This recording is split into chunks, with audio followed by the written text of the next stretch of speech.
आज आपण बनवूया नवीन पद्धतीने कांदा पातची भाजी। आपण आता कांदा पात स्वच्छ पाण्याने धुवून घेऊ।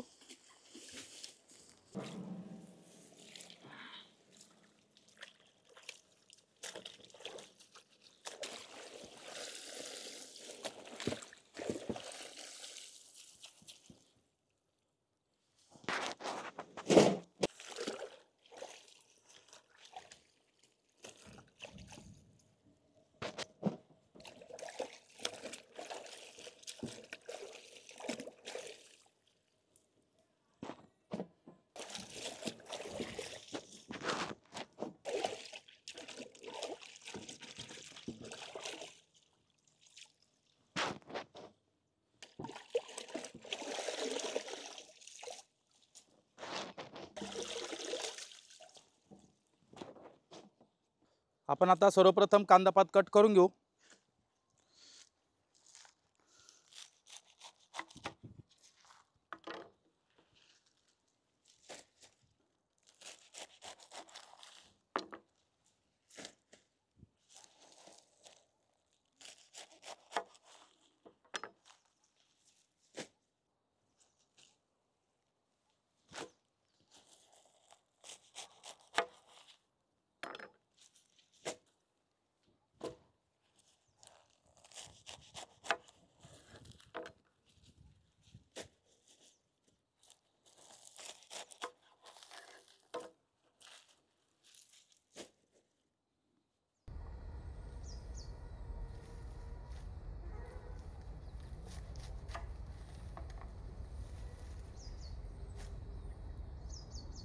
आपण आता कांदा पातचा पाठीमागचा भाग साफ करून घेऊ अशा पद्धतीने।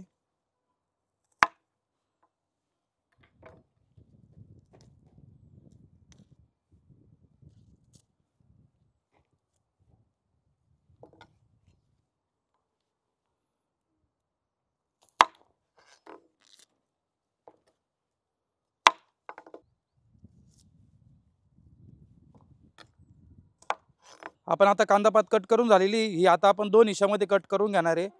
कावळा कांदा साईडला काढायचे आणि देठ साईडला काढायचे आपल्याला।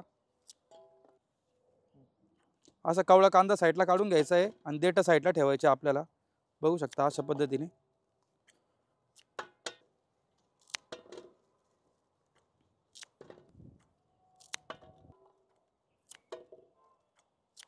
आपले आता कांदे कट करून झालेले, इथे कवळे कांदे निघलेले एवढे हे आपण भाजीसाठी असेच ठेवणार आहे, कच्चेच टाकणार आहे कारण की कवळे लवकर शिजून जातात। आता हे देठ घेतलेले, आता या देठांमध्ये मी इथं सोललेला लसूण घेतलेला आहे 100 ग्रॅम, इथं 200 ग्रॅम हिरवी मिरची घेतलेली आहे, लवंगी आणि अद्रक घेतलेले 100 ग्रॅम ते पण घालून घेऊ। तर यामध्ये इथं अमूलचं दही घेतलेलं आहे मी 1 लिटर ते पण घालून घेऊ।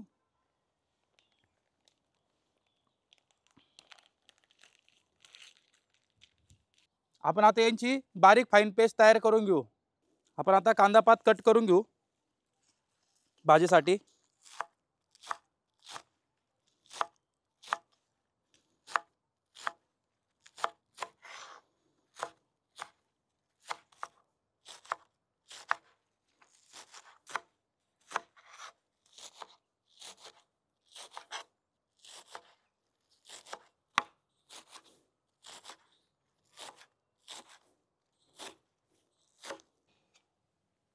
तेल,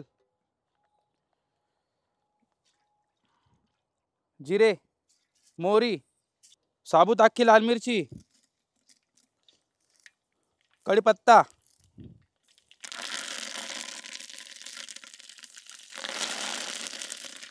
हिंग। आपण आता ही पेस्ट केली होती ती घालून घेऊ। हिरवी मिरची, कांदा, अद्रक, लसूण मिक्स करून घेऊ आपण। जोपर्यंत तिचा कच्चापणा जात नाही आणि चांगलं तेल येत नाही वरती तोपर्यंत आपण असंच चुल्यावरती शिजून घेऊ। आपले आता पेस्ट व्यवस्थित परतून झालेली आहे, चांगलं त्याला तेल पण सुटलेलं आहे। आता यामध्ये मी 1 किलो टमाटे घेतले होते, त्याची बारीक प्युरी करून घेतली ती पण घालून घेऊ। व्यवस्थित मिक्स करून घेऊ। टमाट्याचा कच्चापणा जावोस तोपर्यंत आपण असंच परतून घेऊ। ग्रेव्ही आपली छान परतून झालेली आहे। आपण आता यामध्ये काही मसाले घालून घेऊ। काश्मीरी लाल मिर्च पावडर, धना पावडर, जीरा पावडर, चवीनुसार मीठ,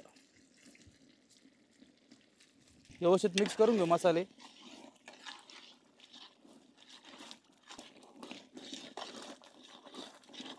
आता आपण मसाल्यांमध्ये हे कवळे कांदे काढले होते ते घालून घेऊ.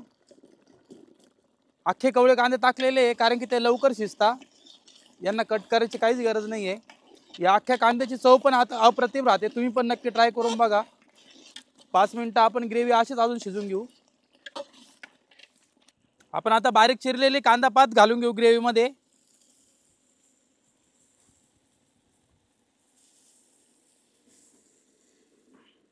मिक्स करून घेऊ व्यवस्थित ग्रेव्हीमध्ये कांदा पात.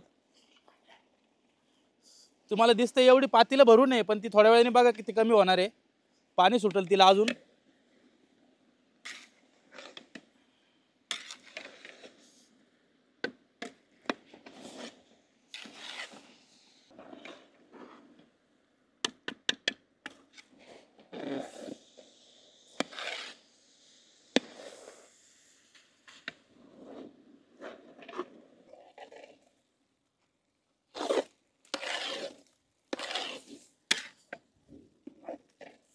कांदा पात आता व्यवस्थित मसाल्यांमध्ये मिक्स झालेली आहे, बघू शकता. पूर्ण पातीला भरलं होतं केवढी झालेली आहे. थंडीच्या दिवसांमध्ये ही रेसिपी तुम्ही पण नक्की ट्राय करा. आम्ही जास्त क्वांटिटीत बनवलेली आहे, तुम्ही घरगुती थोडी पण बनवू शकता, पण अशा पद्धतीने नक्की बनवून बघा, खूप छान लागते टेस्ट. भाजी आपण 10 मिनटं अशीच वाफेवर शिजून घेऊ. 15 मिनटं झालेले आहे. आपण आता झाकण खोलून बघू. बघू शकता छान अशी त्याची ग्रेव्ही पण झालेली आहे. याच्यामध्ये मी पाण्याचा अजिबात वापर केलेला नाही आहे. जे कांदा पात होतं कांदा पातनीच पाणी सोडलेलं आहे, बघू शकता. मस्त थिक ग्रेव्ही पण झालेली आपली. कांदा पात पण व्यवस्थित शिजलेली आहे. आपण आता यामध्ये डाळ्यांचं पीठ केलेलं आहे मी पावडर, ती घालून घेऊ. व्यवस्थित मिक्स करून घेऊ. ऑप्शनल आहे, नवीन पद्धत आहे, त्यामुळे मी इथं डाळ्यांचं पीठ वापरलेलं आहे. तुम्ही इथं शेंगदाण्याचं कूट पण वापरू शकता. डाळ्यांचं पीठ घातल्यानंतर त्याचं सेंट आणि चव खूप छान लागते, अप्रतिम लागते. तुम्ही पण नक्की ट्राय करून बघा ही रेसिपी. जरा नवीन पद्धत आहे कांदा पात बनवण्याची. आपण आता अजून 5 ते 7 मिनिटं भाजी अशीच वाफेवर शिजून घेऊ. आता आपले कांदा पातची भाजी रेडी झालेली आहे, आपण सर्व करून घेऊ. बघू शकता छान थिक पण ग्रेव्ही झालेली आहे एकदम, डाळ्यांचं पीठ टाकल्यामुळे.